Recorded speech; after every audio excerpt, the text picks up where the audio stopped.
drinking the holiday drinks at Starbucks. I've been trying to make them at home too, but I don't. Hey there, my handsome armed little Cobras, and welcome back to the Cobras Nest. For those of you who are new, my name is Mignon Cobra and I make minimalism videos.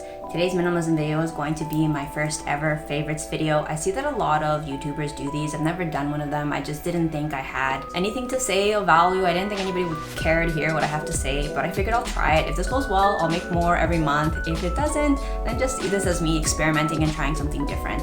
So today's video is going to be my January 2022 favorites. I'm going to be talking about 3 categories. I'm going to be talking about dramas and movies that I've recently watched, makeup, clothes, and drink. So without further ado, let's just get to the video. Let's get it, let's go. Woo!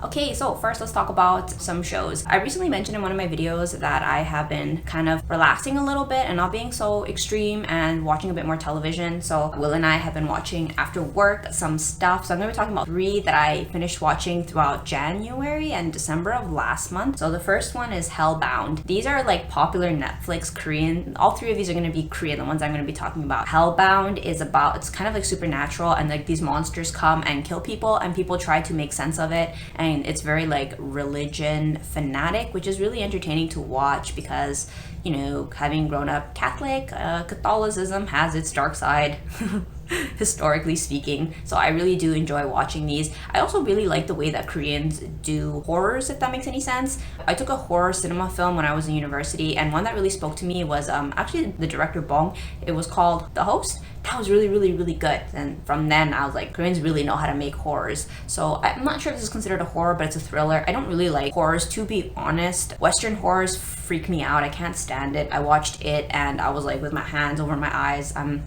not a horror type of person, but Hellbound is more like magical, which I think is a little bit more easier to watch. Okay, the next one is Strangers from Hell. This is like a psycho thriller, and I know that it's not for everyone. I don't like psycho thrillers, so I don't even know how or why we ended up watching this, but Will was like, it's really good. So I was like, okay, let's watch it. And it's actually really good. It's really like not horrifying, and you find yourself cheering for the bad guy. The bad guy is played by Lee Dok-wook. I'm so sorry if I'm mispronouncing that. My Korean is really bad. He is a really good looking artist. I started like looking up more of his stuff, and I'm currently watching Nine Tails, which I might include in my next month's favorite. Like, he's a really good actor. He does an amazing job. I'm biased. He portrays a dentist in the drama, and so maybe that's also a reason that like I'm cheering him on. I know that dentists, we have a bad reputation, or this stereotype that we're serial killers because we're very meticulous. So I guess that kind of makes sense. I mean, do I look like a serial killer? So it was really fun to watch this dentist going around murdering people. That makes me sound sick. Maybe I am a serial killer. But it's a really good show. I think it's done very beautifully. I really like the bromance that happens between the main character and the villain, which is an interesting take because usually the main character and the villain don't have a bromance. So really interesting take. If you've seen any of these, comment down below if you agree with my thought process. Tell me if you think Moon was actually like, was he actually murdered, or did you think he actually survived in the end? Okay, and the last one is Singles Inferno. Oh my god, I love this Netflix show. It's so freaking good. I was gonna say drama, but I think it's actually more of a show. I don't think it's a drama. It's like reality TV. It's really good. One of the characters, Gia, I actually am a subscriber to her channel, so it was really cool to see her like on television. I was like, whoa, what? That's crazy. Yeah, like the Korean entertainment industry is pretty small, so it kind of makes sense. There's like sometimes that overlap. It's really good. I highly recommend it. I have seen other similar shows called like, what are they? Love Island. I think that one's British. I think I only watched like an episode or 2, but I'd have to say I really fully enjoyed Singles Inferno. I think that the emotion of the contestants feels really real. A lot of the facial expressions that they make, you know, as somebody who's also on camera, I know that those facial expressions, they're extremely difficult to fake. So it's really entertaining to watch because you really do feel like, oh my god, like they actually really do feel that way. Very like catty, but the characters are not like vicious, which is really refreshing because I feel like on some of the other shows, sometimes characters are vicious. Okay, let's talk about makeup. My favorite makeup that I've been like loving for December. I mean, my collection is not very large. I don't have a massive selection to pick from, but what I'm currently loving that is new to my collection, so I just think it's the novelty effect. I'm just fully enjoying it, but I'm gonna be showing you guys anyway. Okay, so I have these pieces here. Am I allowed to show this many? Why not? So we'll just kind of go in order, and I'll talk about why these are like my current faves. So this one is a foundation that I actually complained about that I really didn't like. I liked the formulation, but I didn't really like the color. I felt like it was a little bit too dark for me. But recently, because I've been going running in the sun, and I don't know, during the midday, my face has gotten a little bit tanner, sort of. I mean, I wouldn't really call this tan, but that was the issue with this shade. It was a bit too dark for me, but it's actually a better color match now, so I'm quite happy about that. So I've been enjoying the color and the formulation, which is really nice because it has this really nice berry smell, which is really nice. I like it. This was one of my wish list items for about 3 years. Every time I would go to buy it, either wasn't on sale or they didn't have it in stock, and then they discontinued it. So then I wasn't even able to get it in Asia. It wasn't until I came back to Canada, and it was on sale at Shoppers, and that's how I got it. This is Bourgeois, the healthy mix, the font entente, and this is the number 51.5. I really wanted the 51, but this is the latest that they had left because it was on sale. Everybody else took everything. Okay, the next piece that I am totally loving, this is a very new piece, very new in my collection. This is the e.l.f. Cream and Sugar, and I wanted a neutral color palette because I'm veering away from colors. You guys can see I'm actually wearing this palette on my eyes right now. This is really, really nice. I got it on sale from Walmart. It normally retails for $7 Canadian. I know that American is a lot cheaper, but it's an uptick in the Canadian market, so I got it on sale for $3 at Walmart, so I'm really, really happy. $3 for this palette is really nice. This is really nice. It kind of looks like the Natasha Denona palettes. It's literally just like little cubes, and this is like $3 as opposed to $50 for the mini. So if you guys can see, like I really like this peach shade, and these two, and this one, this shimmer. This is actually what I'm wearing for a highlight right now. It has an amazing beam. It's really good payout for such a affordable price. I'm really impressed, I have to say. I highly recommend it, and I feel like you don't have to feel guilty getting it. You guys know that I'm a lover of both luxury and drugstore brands. If the drugstore brand does an amazing job, I'm gonna cop it. I kind of do enjoy buying drugstore. I grew up buying drugstore brands, and when I see them, they give me the sense of nostalgia of when I used to be young, so I still really do enjoy buying drugstores. I highly recommend this one. The next one that I have is actually a PR package. This is from Merit. This is in the shade Cava, and it's their highlighter, which I have actually underneath this one, so it's a little hard to see actually. I have it here in my brow bone, so you can see. It's non-shimmer, and I will open it up so you guys can see what that looks like. These have no scent, which is really nice. Merit is clean beauty, and they're vegan as well. And let me put some on here so you guys can see. It's very pretty, very natural. If you wear makeup that's like maybe foundation free, this would be really nice because it doesn't need foundation to go on beautifully. It's kind of like it's got like a oily consistency. It pairs very well as Merit intended to be like a no makeup 5-minute makeup type of look. So if you're into that, I highly recommend this. Talking about luxury versus drugstore, here I have a luxury item.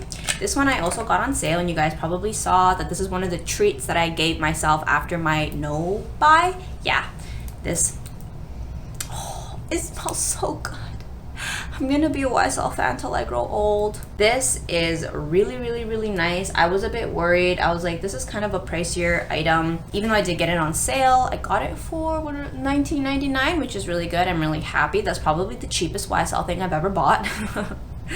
And the reason that I like it is because it's an oil tint, and it's called Crush Me, and it's just such a pretty flattering shade because it's not very opaquely orange, but it gives you like a really nice tint. I'm not wearing it at the moment. If you're wondering what I'm wearing, it's literally that Nature Republic that I talked about that is always like the rose mousse. It is almost done, so I'm probably going to replace it with something else in my collection to become my staple color. And the last one that I'm enjoying is this one. This is the Merit, and in the brow, let's see what it is. Yeah, in the brown, this is the volumizing pomade. It gives you such a pretty like fill in. It gives you kind of like that light fluff in your brows without being overly dark or overly pigmented. I have very thick brows naturally, being Latina. Me putting on more product kind of does me a disservice. It almost becomes too thick, which I think is beautiful. Like if you really like a thick brow, I commend that. But this won't help you because this is extremely light. It's very, let me show you, the nub is very tiny. So it acts almost kind of like a cream or product that just holds the hair in place without adding too much color or tint or volume. So hence why this is kind of in collaboration with their very light makeup. It doesn't really look like you have put on a product. You kind of want to look like you're not wearing anything. That's why I really enjoyed this one, because sometimes my brows have come out kind of thick when I would use other things. So that one is definitely a favorite.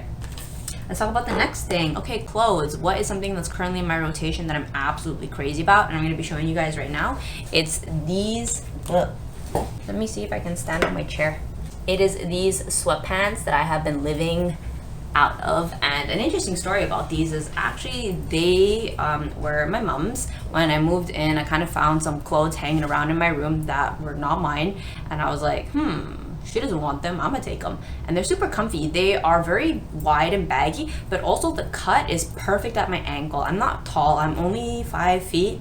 I'm 160, although I've actually shrank. I'm 159 centimeters now. So these are really comfy because they kind of give space to my roomy Latina butt without being overly tall. So I've been really enjoying wearing these. I wear these like every single day when I'm editing videos, when I'm like tutoring or teaching my students. They're just so comfy. Okay, and the last thing is, what are my favorite drinks? So through all of December and I think a little bit of January, I've been really enjoying drinking the holiday drinks at Starbucks. I've been trying to make them at home too, but I don't feel like I do as good of a job, so it still feels like a little treat. I think it's probably because I don't make it as sweet as the store. The store does like 2 to 3 pumps. I know you can alter it, but I don't. I kind of enjoy just having the drink as is. But obviously when I make it myself, I use stevia, and I don't have like I had the caramel pump, which was a keto version of it. So, but somehow the taste is not quite the same, and I don't mind. It's nice having a different kind of flavor at home versus the store. But I've been really enjoying drinking caramel latte. I really enjoy during the holidays drinking the creme brulee, which is also pretty exotic. That's really nice to drink. And before that, I was drinking the pumpkin spice. And then I noticed that in Christmas time, they had the pumpkin spice on a discount. Maybe they're trying to get rid of the powder, which I'd also cop. And if you follow me on Instagram, you guys probably see that I would like, oh my god, pumpkin latte in Christmas. So yeah, these are my January favorites. Comment down below what is a January favorite of yours, so I can definitely check it out. I love recommendations. I take my little Cobras recommendations very seriously, so if there's anything you want to recommend, I would love to read it. And I will see you guys in the next one. Thanks for watching. Bye. This smells so good. I'm not snooty like that. No, I have a couple subscribers who only buy luxury items. I'm not trying to sound pretentious. I'm just saying, like, for myself,